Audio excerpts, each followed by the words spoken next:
करनी ये दुख हरनी, ये सुख करनी ये दुख हरनी। श्रीमती वन में राधे राधे, बरसाने में राधे राधे, गोवर्धन में राधे राधे, बंसी वट पर राधे राधे, गोवर्धन में राधे राधे, बंसी वट में राधे राधे। या वृंदावन धाम अपार रटे जा राधे राधे,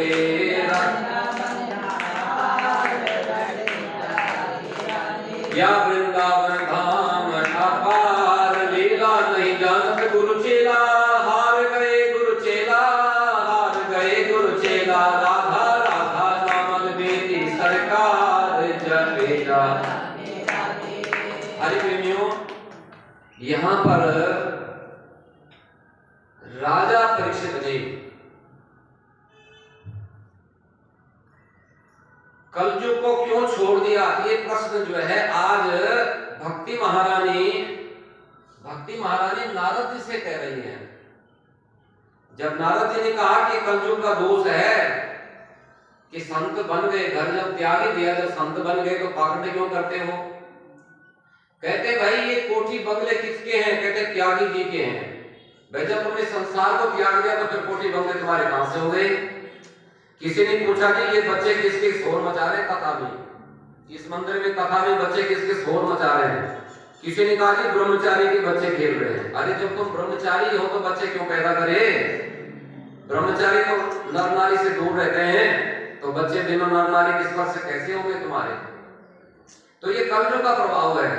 ब्रह्मचारी भी कहलाते हैं और बाल बच्चे भी हो रहे हैं। त्यागी भी, हम तो त्यागी हैं जी, फिर धन भी हमको चाहिए, नोटों से जेब भरे, थैले भरे हैं, आश्रम देखो सोने चांदी से लदे पड़े हैं और संत बने हुए। तो ये कलयुग का प्रभाव है। आज भक्ति महारानी कहती है कि राजा परीक्षित ने जब तलवार निकाल दी थी कलयुग को मारने के लिए, जो कलयुग आज गौ को मार रहा है, बैल को मार रहा है, विश्व विजय के लिए निकले हैं परीक्षित महाराज, जब कलयुग को देखा तो तलवार से जो उसका सिर काटने लग गए। तो वो राजा को भगवान कह रहे हैं कि कलयुग को क्यों छोड़ दिया, क्यों जीवित कर दिया, क्यों बचा दिया, मतलब उसको हत्या क्यों नहीं कर दी, उसको नष्ट क्यों कर दी, क्यों नहीं कर दिया? तो यहाँ प्रश्न किया भक्ति महाराज ने। एक प्रश्न तो ये किया, ध्यान देना, और दूसरा प्रश्न क्या किया कि राजा परीक्षित ने इस अपवित्र कलयुग को रहने को क्यों दिया? और फिर ये दूसरा प्रश्न किया कि ये अधर्म जो ये पाप हो रहे हैं कलयुग में, ये भगवान कृष्ण से कैसे देखे जाते हैं? भगवान इनको सहन कैसे करते हैं पापों को? अर्थात हरि से ये अधर्म कैसे देखा जाता है? इन दो प्रश्नों का उत्तर नारद जी दे रहे हैं, ध्यान से सुनना। पहला प्रश्न का उत्तर दिया, राजा परीक्षित ने कलयुग को इसलिए छोड़ दिया क्योंकि इसमें एक महान गुण भी है। क्या गुण है? हाँ, बहुत अच्छा। यत अलम नास्ति तपसा न योगीन समाधिना तत् फलम लभ्यते सम्यक कलो केशव कीर्तना। जो फल इस कलयुग में बड़ी बड़ी तपस्या करने से, बड़े बड़े दान करने से, बड़े बड़े हवन करने से, बड़े बड़े अनुष्ठान करने से, बड़े बड़े जाप करने से नहीं मिलते, केवल वो फल इस भागवत कथा सुनने से मिल जाता है। 7 दिन में आप एक कथा सुनेंगे, ये फल आपको मिल जाएगा। और अभी हमारी बहन कह रही थी कलयुग के तारा सिमरे सिमरे मरे उतरहि पारा। गोस्वामी तुलसीदास जी कहते हैं कि कलयुग की एक महानता यह है कि केवल नाम श्रवण मात्र से, कलयुग का नाम, एक बार भगवान कृष्ण का नाम, कृष्ण 2 अक्षर वाला नाम मुख में आ जाए, हरि 2 अक्षर वाला नाम, शिव 2 अक्षर वाला नाम, राम 2 अक्षर वाला नाम, विष्णु 2 अक्षर वाला नाम, ये 2 अक्षर वाला नाम यदि जीवा में आ जाए और कानों में पड़ जाए, कानों में सुना हुआ हरि का नाम और जिह्वा से लिया गया हरि का नाम, ये दोनों नाम जो है कलयुग में जो है तुरंत फल देते हैं। समस्त कार्य सिद्ध करने की जरूरत नहीं है, बड़ी बड़ी कई सालों की तपस्या करने की जरूरत नहीं है आपको, बड़े बड़े करोड़ों रुपया खर्च करके लंदन लगाने की जरूरत नहीं है आपको, अरबों रुपया खर्च करके बड़े बड़े अनुष्ठान करने की जरूरत नहीं है आपको। बहुत जगह जगह तीर्थों में भागने की भी जरूरत नहीं है, सब तीर्थ यहीं आ जाते हैं जहाँ भागवत कथा होती है। अभी मैं ये कथा आपको विस्तार सुनाऊंगा, कौन कौन तीर्थ आते हैं। ये भागवत की कथा आपने बहुत सुनी होगी, पर जो मैं आपको, और राधा नहीं आती तो वैकुंठ में, गोलोक में, साकेत लोक में कृष्ण भगवान रोते रहते, तो उनकी वजह से उन्होंने क्या करा कि वो भी वृंदावन में आ गए। और वृंदावन में जब आए तो फिर भगवान ने रास लीला करी है, महारास रचा महाराज। तो आपके जीवन में राधा रानी आएगी, मतलब भक्ति आएगी, तब आप भगवान को प्राप्त करेंगे। इस कथा का, इस भजन का ये मतलब है। जो राधा नाम न हो तो रस राज विचारो रो, तो जो राधा नाम न हो तो रस राज विचारा रो, ना होता कृष्ण अवतार जय राधे राधे, ना होता कृष्ण अवतार जय। सतनाम भगवान का है, अकाल पुरुष को परम पिता परमात्मा जन्म मरण से रहित है, इसलिए उसको कहा सतनाम श्री वाहिगुरु। सतनाम का ना सत्य ही परमात्मा है। तो सबसे पहले सत्य शब्द आया, दूसरा शब्द आया चेतन स्वरूप। वो भगवान चैतन्य स्वरूप है। चैतन्य कहते हैं ज्योत, प्रकाश स्वरूप है।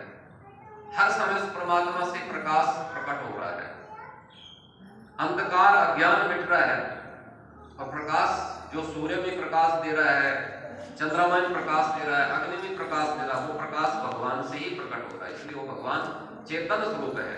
वो परमात्मा आपके हृदय में भी है, मेरे हृदय में भी है।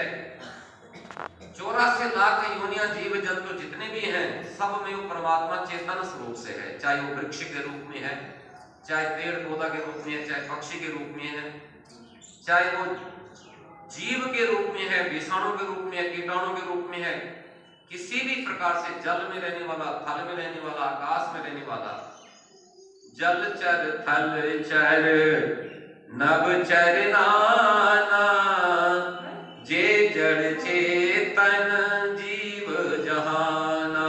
सब में वो परमात्मा चेतन स्वरूप है। जब तक वो परमात्मा हमारे अंदर चेतन के स्वरूप में प्रकाशित है, हमारे मुख में प्रवेश कर रहा हो परमात्मा श्वास के रूप में, श्वास के रूप में परमात्मा हमारे शरीर में जा रहा है नासिका के द्वारा, और वो नासिका के संचार के द्वारा जब वो प्राण वायु हमारे शरीर में जा रहा है ऑक्सीजन बंद करके, तो सारे शरीर को पवित्र कर रहा है। हमारे शरीर में डॉक्टर साहब बैठे हैं यहाँ पर, सारे शरीर में 1 करोड़ नाड़ियां हैं, उन सभी नाड़ियों को जागृत कर रहा है परमात्मा। सब नाड़ियों के अंदर, नसों के अंदर रक्त प्रवाहित हो रहा है। वो परमात्मा चेतन स्वरूप है। फिर वो परमात्मा आनंद स्वरूप है, फिर उसमें वो आनंद ही आनंद है। इसलिए भगवान का नाम है सत्य, चित्त और आनंद। क्या कहा? सच्चिदानंद, मतलब सत्य स्वरूप, चेतन स्वरूप, आनंद स्वरूप, ये भगवान का स्वरूप है। अब कहा विश्वोत्पत्त्यादि हेतवे। अब परमात्मा के भी 3 काम हैं। पहला काम है विश्व को बनाना, दूसरा काम है विश्व का पालन करना, तीसरा काम है विश्व का संहार करना। तो ब्रह्मा बन करके वो सृष्टि बना रहे हैं, विष्णु बन करके पालन कर रहे हैं, और शिव बन करके संहार करते हैं। तो भगवान का रोज का काम है संसार को बनाना, संसार को पालना और संसार का संहार करना। विश्वोत्पत्त्यादि हेतवे तापत्रय विनाशाय। 3 प्रकार के ताप हैं, दैहिक, दैविक, भौतिक तापा। राम राज कबहु नहीं व्यापा। 3 प्रकार के ताप होते हैं। एक ताप होता है जिसको ताप मीन्स कष्ट, पीड़ा, विपत्ति, रोग, जिससे मरण हो जाता है सारी दुनिया का। सबसे पहले होता है शरीर का ताप। शरीर के अंदर एक बीमारी लग जाए तो डॉक्टर साहब उस बीमारी को दूर करते हैं और शरीर को बचाने की पूरा प्रयत्न करते हैं, उसको कहते हैं शरीर का ताप। शरीर में रोग लगा और अपने आप मर गया, किसी का कोई दोष नहीं। हार्ट अटैक हो गया, नाड़ी ब्लॉक हो गई, सिर फट गया, बड़े बड़े श्वास रुक गई, धड़कन बंद हो गई तो मर गया। तो ये कारण क्या है? शरीर का ताप।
सावरे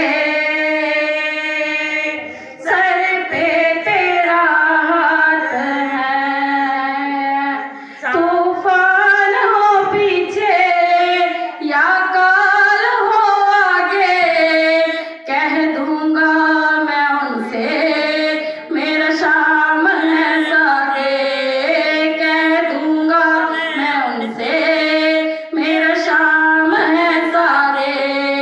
ऐसे में भी जग की दरकार नहीं होगी, ऐसे में भी जग की दरकार नहीं होगी, पूरा है भरोसा कि मेरी हार नहीं होगी।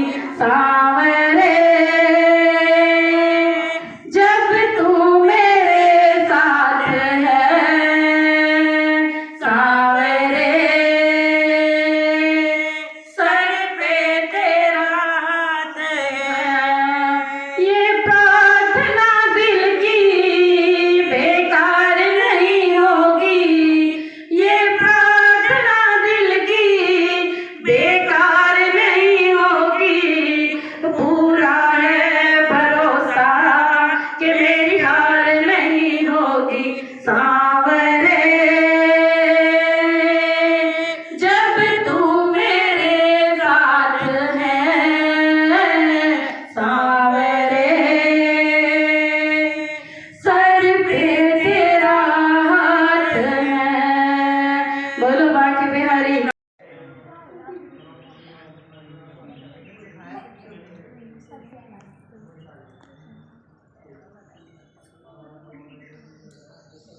हाँ जी, हौली हौली आ जाओ। हरे कृष्णा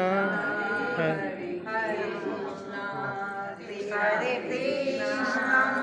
कृष्णा कृष्ण हरे राम हरे राम राम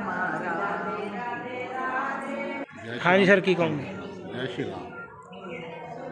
ਅੱਜ ਸ਼ਿਵ ਮੰਦਰ ਪਰਿਵਾਰ ਸ਼ਿਵ ਪਰਿਵਾਰ ਮੰਦਰ ਮਾਲਵੇ ਨਗਰ ਦੇ ਵਿੱਚ ਸ਼੍ਰੀਮਦ ਭਗਵਤ ਸਪਤਾਹ ਸ਼ੁਰੂ ਕੀਤੀ ਜਾ ਰਹੀ ਹੈ, ਜੋ ਕਿ ਏਕਨੂਰ ਸੁਸਾਇਟੀ ਬਠਿੰਡਾ ਵੱਲੋਂ ਉਹਨਾਂ ਦੇ ਉਪਰਾਲੇ ਵੱਲੋਂ ਇਹ ਕੀਤੀ ਜਾ ਰਹੀ ਹੈ। ਏਕਨੂਰ ਸੁਸਾਇਟੀ ਦੇ ਜਿਹੜੇ ਸਰਪ੍ਰਸਤ ਨੇ ਰਾਜਕੁਮਾਰ ਸ਼ਰਮਾ ਜੀ, ਮੈਡਮ ਪਰਮਜੀਤ ਕੌਰ ਸਿੱਧੂ ਜੀ, ਇਹ ਮੈਂ ਇਹਨਾਂ ਨੂੰ ਪਿਛਲੇ 25-30 ਸਾਲ ਤੋਂ ਜਾਣਦਾ। ਇਹ ਸੋਸ਼ਲ ਕੰਮ ਦੇ ਵਿੱਚ ਬੜੇ ਐਕਟਿਵ ਨੇ, ਰਿਲੀਜੀਅਸ ਕੰਮਾਂ ਦੇ ਵਿੱਚ ਵੀ ਬੜੇ ਐਕਟਿਵ ਨੇ, ਬਲੱਡ ਡੋਨੇਸ਼ਨ ਦੇ ਕੰਮਾਂ 'ਚ ਵੀ ਬੜੇ ਐਕਟਿਵ ਨੇ, ਹੋਰ ਹਰ ਤਰ੍ਹਾਂ ਦੀ ਸੋਸ਼ਲ ਐਕਟੀਵਿਟੀ ਦੇ ਵਿੱਚ ਇਹ ਪਾਰਟੀਸਪੇਟ ਕਰਦੇ ਨੇ। ਅਤੇ ਇਹਨਾਂ ਵੱਲੋਂ ਇਹ ਜਿਹੜਾ ਅੱਜ ਦਾ ਉਪਰਾਲਾ ਹੈ, ਇਹ ਸ਼੍ਰੀਮਦ ਭਗਵਤ ਸਪਤਾਹ ਦਾ 57ਵਾਂ ਇਹ ਉਪਰਾਲਾ ਹੈ, ਸਪਤਾਹ ਕਰਾਈ ਜਾ ਰਹੀ ਹੈ।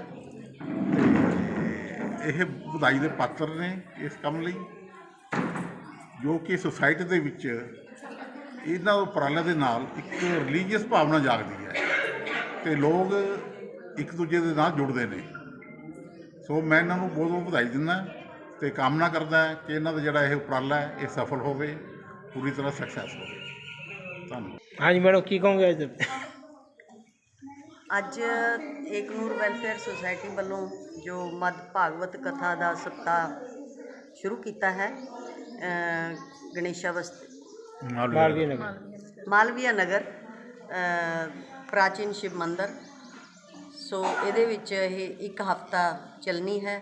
ਸੋ ਇਹਦੇ ਨਾਲ ਹੀ ਸਾਰਿਆਂ ਦੇ ਕਹਿੰਦੇ ਕਿ ਦੁੱਖ ਦਰਦ ਦੂਰ ਹੋ ਜਾਂਦੇ ਨੇ। ਸੋ ਅਸੀਂ ਏਕਨੂਰ ਵੈਲਫੇਅਰ ਸੁਸਾਇਟੀ ਵੱਲੋਂ ਇਹ ਹਰ ਸਾਲ ਕਰਾਉਂਦੇ ਰਹਿੰਦੇ ਹਾਂ। ਸੋ ਸਾਡਾ ਇਹ ਸੁਸਾਇਟੀ ਦਾ 57ਵਾਂ ਕਾਰਿਕਰਮ ਹੈ, ਜੋ ਕਿ ਅਸੀਂ ਬੜੇ ਹੀ ਸ਼ਰਧਾ ਪੂਰਵਕ ਮਨਾਉਂਦੇ ਹਾਂ। ਸੋ ਇੱਥੇ ਜੋ ਵੀ ਮੰਦਰ ਕਮੇਟੀ ਹੈ, ਸਾਰਿਆਂ ਨੂੰ ਹੀ ਸਾਨੂੰ ਸਾਰਿਆਂ ਦਾ ਹੀ ਸਹਿਯੋਗ ਚਾਹੀਦਾ ਹੁੰਦਾ ਹੈ, ਜੋ ਕਿ ਸਾਰੇ ਸਹਿਯੋਗੀ ਵੀ ਬਹੁਤ ਵਧੀਆ ਸਹਿਯੋਗ ਕਰਦੇ ਨੇ। ਸੋ ਸਾਰਿਆਂ ਦਾ ਹੀ ਧੰਨਵਾਦ। ਸੋ ਸਾਰੇ ਹੀ ਸਾਡੇ ਨਾਲ ਜੁੜ ਕੇ ਚੱਲਦੇ ਨੇ ਅਤੇ ਹੋਰ ਵੀ ਸਾਡੇ ਨਾਲ ਚੱਲਣਗੇ। ਸੋ दंताघात विधारतारुदरण सिंधुर हेलो थोड़ा थोड़ा फुल पालो सर। वंदे शैलसितासुतं गणपतिं सिद्धिं